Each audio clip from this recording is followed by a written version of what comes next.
Welcome to Hannah's Heart. So Hannah, she's just one of the women who did struggle with infertility in the Bible. No matter who we are, we can be inspired by the fact that Hannah took her pain to God, and God heard her and was with her. So when she was praying at the temple, she had been weeping and not eating, and her lips were moving, but her eyes were closed, and the priest was like, "Hey, why are you drunk at the temple?" It can become an obsession when you want a child so deeply. And desiring that baby and to be a mama. Every holiday, every Mother's Day. This is not a show that's going to promise you a certain outcome, but this is a show that says, however God answers your cry, we know that He's enough.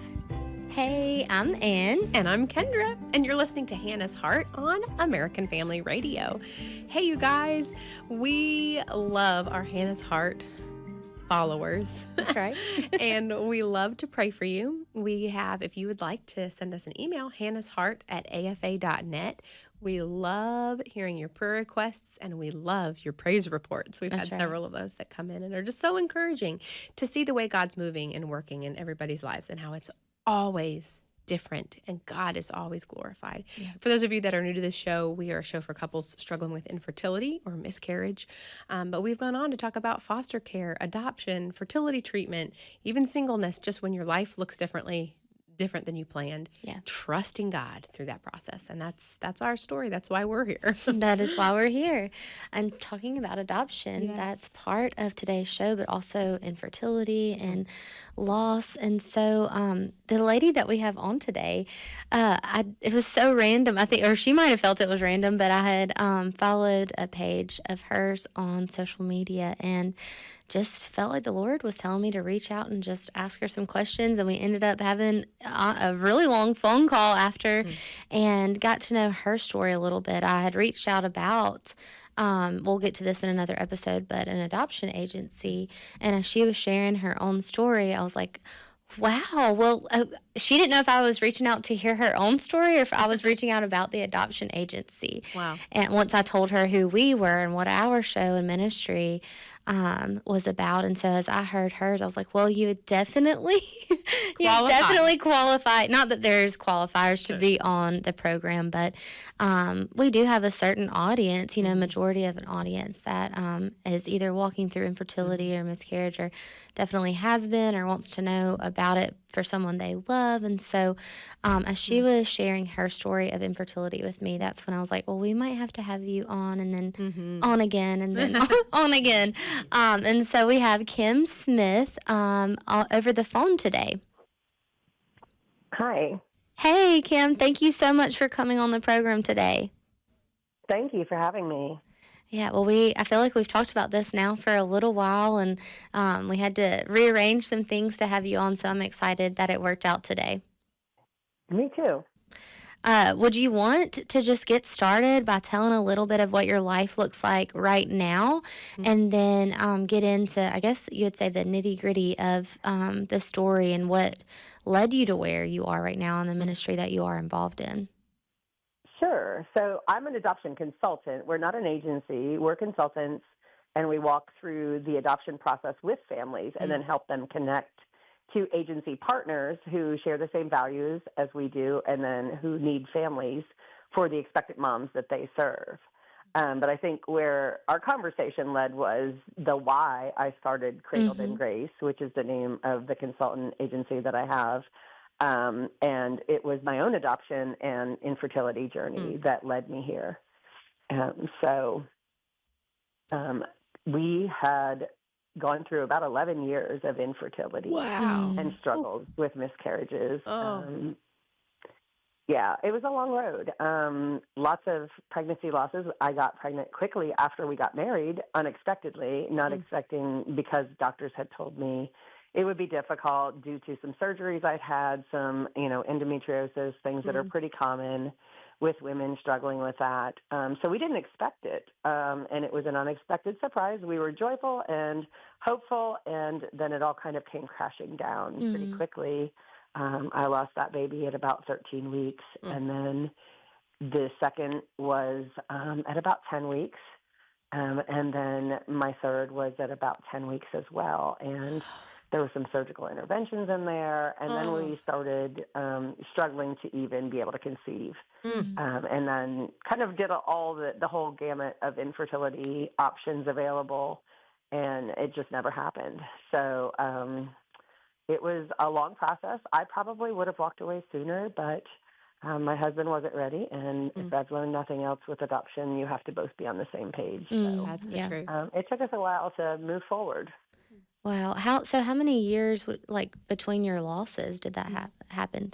So the first time I conceived in June and lost that baby in September. And then it was only 6 months later when I got pregnant again, and I lost that baby a couple months later. And then the third time took about a year and a half. And then after that, it just would not happen. We just couldn't. We tried and tried for years, and kind of started the Clomid, and then went into the IUI, IVF. We happened to have insurance, and I was just convinced that that was the way the Lord was going to make it happen. My husband had insurance that paid for it. We moved at the time to Cincinnati, and were a mile away from one of the leading infertility specialists that people were driving 6-7 hours to see. So I was just convinced that was going to be it, and it just wasn't what God had planned. So what was your relationship like with God? You've had 3 miscarriages, all of this time and energy. It was a hard time. Yeah. Yeah. What did that look like? It was a hard time. And I can say, at that time, my husband and I were, I think you're always growing as Christians, but we were really new Christians at the time. I was raised in the church, but never really had a relationship with Christ until early in our marriage. So we were going through a lot of that as we were really growing. And, I think God obviously used that to grow us in a lot of ways. It was also a struggle in a lot of ways because we weren't as mature as we are now. So there was definitely that component to it. I just lost my train of thought. I was thinking of something I was going to say about that.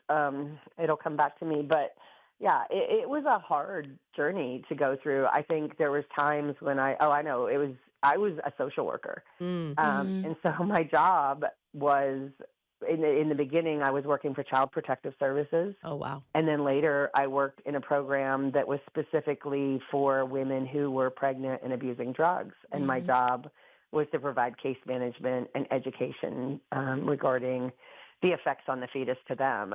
So that was really hard. I won't lie. I came home crying a lot of days, and I begged God to give me another job, anything but that.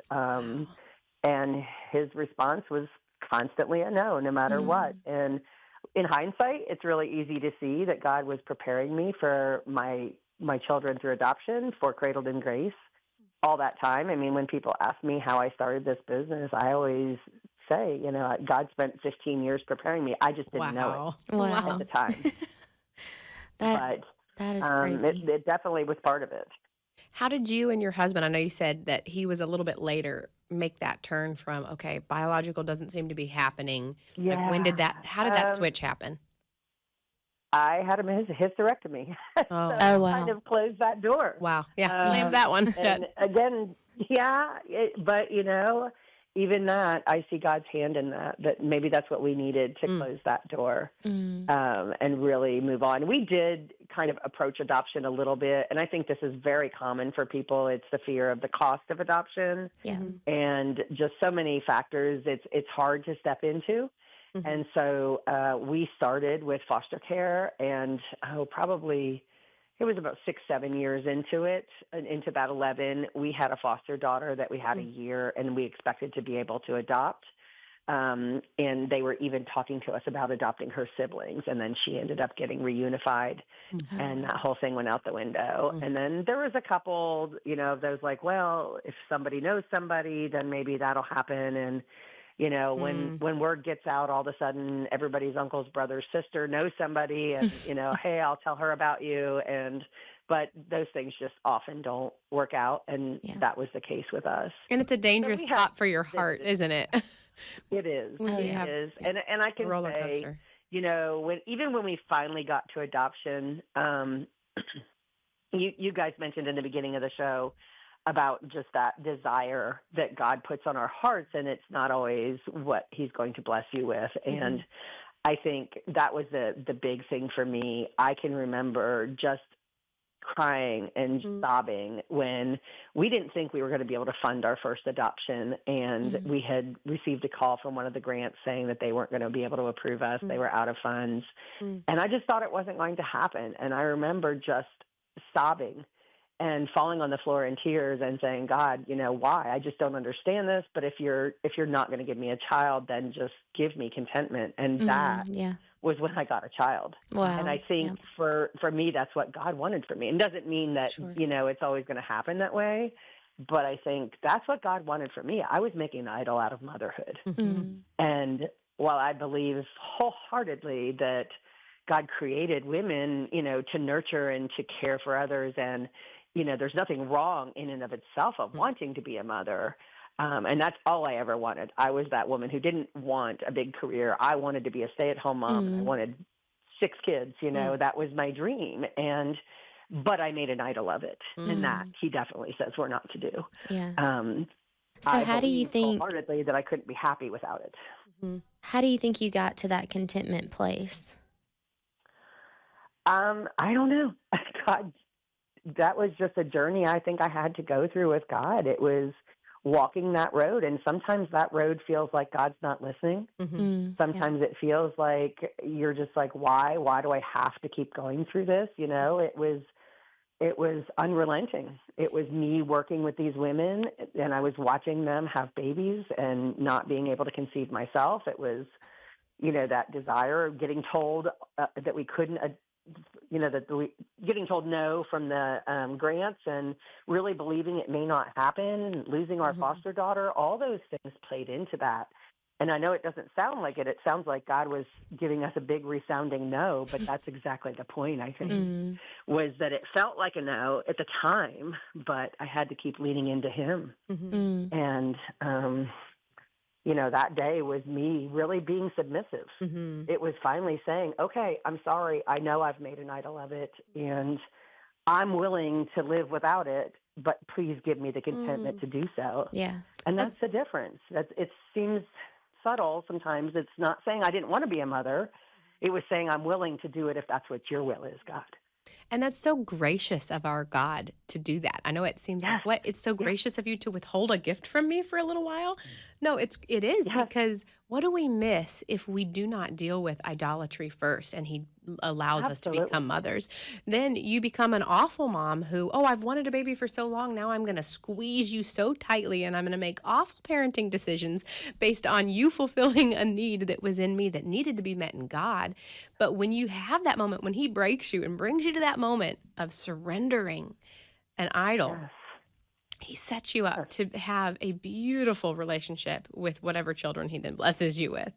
With him and with the children, because, you can't have, when you're making an idol of something other than God, then your relationship with God isn't the same either. Right. And, so true. And he had to take those things away from me to be able to have me appreciate that and realize that. And I guess my mom always said I was a slow learner. It took me 11 years to learn that lesson. So you were 11 years in when you came to that content place. And then how long did it take? And we had finally started the adoption process. Okay. That's what I was wondering. So y'all had started the adoption.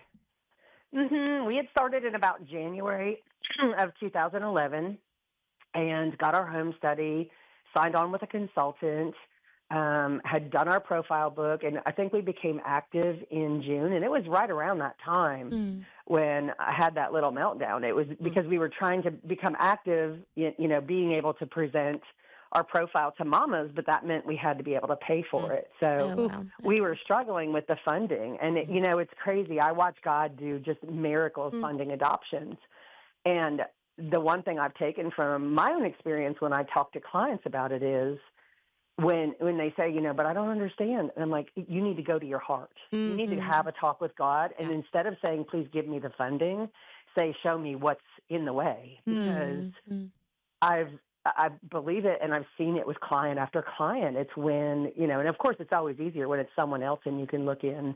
From Sure. the outside, you can see it more clearly, and it's often because God is trying to draw us closer and show us something. And in my case, it was that funding that ultimately brought me to my knees and made me realize what an idol I was making Mm. of motherhood, Mm. and how desperately I thought I needed it. I thought I couldn't be happy. I was depressed. I was just miserable.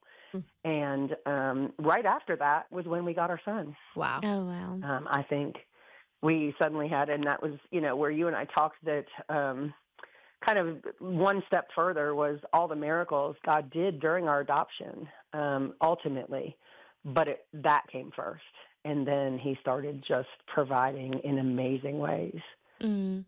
So how did your story create Cradled in Grace? Like, what was it about your adoption process that made you Did I feel lose like you? there was something needed?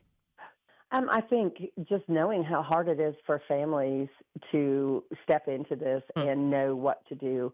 We had a consultant, and it helped a lot. But I also saw things that my own experience that was lacking, and just wanting that to be able to provide that hand holding for clients to walk them through the process. Where do we start with a home study? How do we get all the funding? Yeah. Because it's expensive. How do I put a profile together? What does a mom want to hear about me? What do I tell her? How do I say it? Mm. What kind of pictures do I include? Just so many questions that we really focus on preparing families, not just, walking into that matching space that so many professionals do. A lot of consultants act as more of a matching and referral service. Mm. So yes, we do help with that component, but first I want to make sure families really feel well supported, well educated, and just really prepared, because there's a lot of complexity to adoption. Mm. And it's a beautiful thing. God, I think, takes a really broken and hard situation and can make a beautiful thing from it, but it doesn't change the fact that there is pain. It's Yeah. coming from a place of brokenness, and it's not easy to navigate sometimes. All right. So you adopted your son, but you have more kids, correct? I have 3 sons that we Okay. adopted. Yes, we adopted our oldest, who's now just turned 13 in August of 2012, and then we adopted Ethan in May of 2015, and then we adopted Asher in March of 2019. And So you, my youngest is 6. Wow. and you were telling me on the phone, this was a few months ago now. Correct me if I'm wrong, but I think you said they're all different ethnicities. They are. They are. Definitely, one of the things for me was that I had to come to a place where my family doesn't look like I ever dreamt of it, but it's a beautiful thing. That's right. I'm That's right. 55 years old. Love it. So most 55-year-olds don't have 6-year-olds.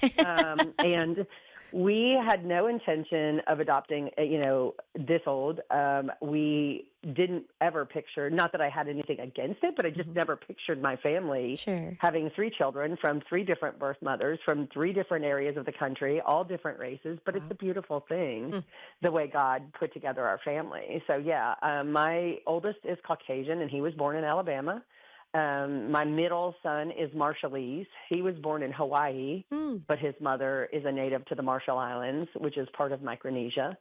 And my youngest is African American, and his mother is actually from Zimbabwe, Africa, and has been in the States quite a while, but she's from Zimbabwe. So definitely a beautiful thing that God Yeah. put together, and definitely not what I would have dreamed of if you have told 20-year-old me this is what my family would look like. Well, and God provided not one miracle, but 3 for you to provide for 3 adoptions. I know a lot of people that 3. that Yes. struggle with infertility think, well, maybe I wanted a big family, and maybe I can afford 1 adoption, but what about the rest of that need? Like 3 times, God just kept doing it again and again for your family. What a beautiful thing.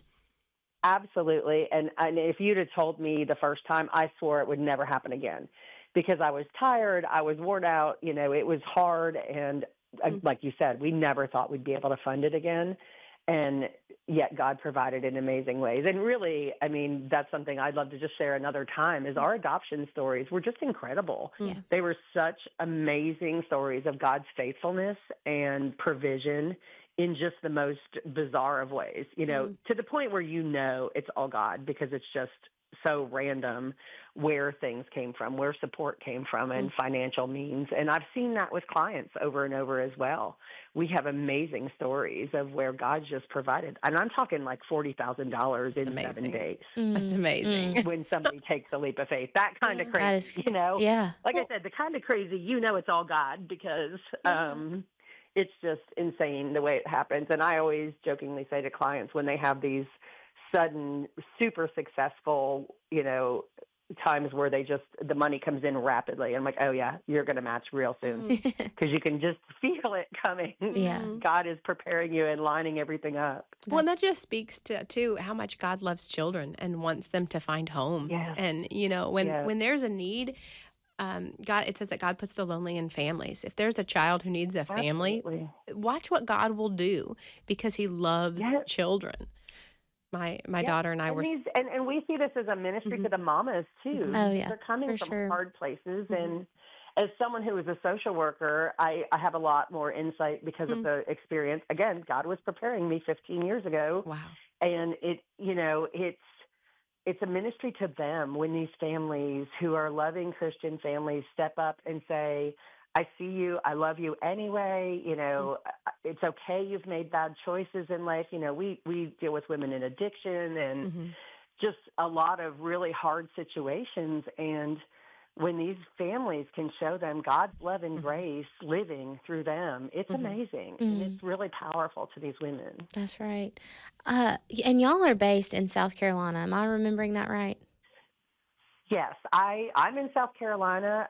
That's where the official business address is, but we work with families all over the United States. That's what I was wondering. Heather, my lead consultant, is in Kansas, actually. So oh, wow. we even work remotely, and then we have clients everywhere. So if a family's interested, by email and phone. Say we're interested in connecting with you, like what could that look like? Is it like FaceTime sessions? Do you have, what does your training look like? Phone calls? We do mostly through phone calls. Okay.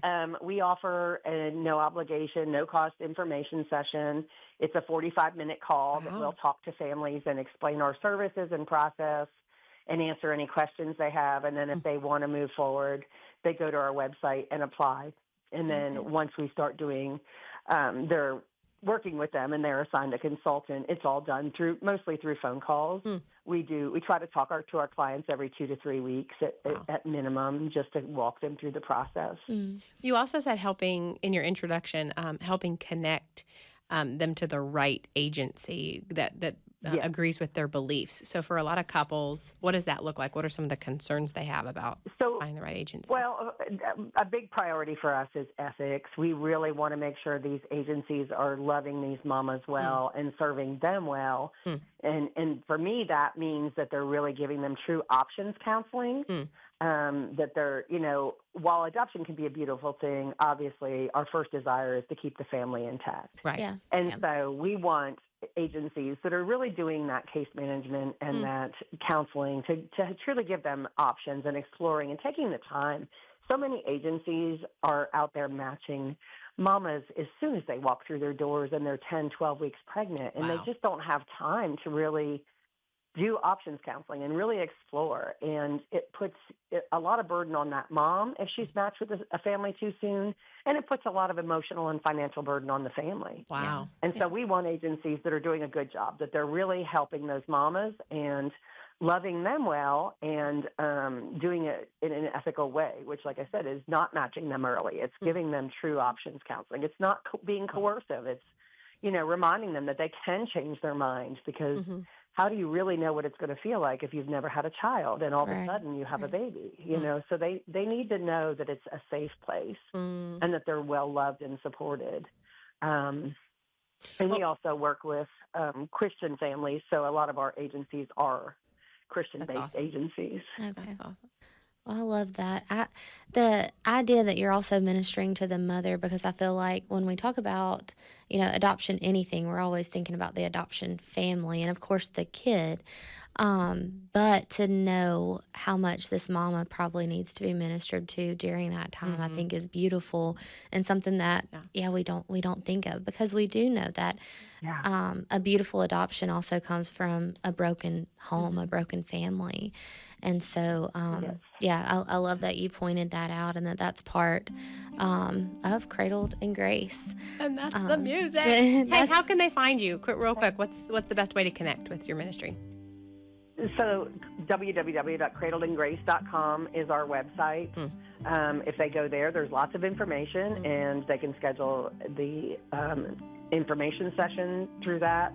And that's also where our application's found. We're also on Instagram and Facebook. Yes, that's where I found you. Well, Kim, thank you so much for coming on today. And you kind of talked about that your adoption stories are super interesting and just all about the Lord, and you've shared those with me. So we will be having you back on at some point to tell us in detail about those. But thank you for coming on today to tell us about Cradled in Grace. And thank y'all for listening to Hannah's Heart on American Family Radio.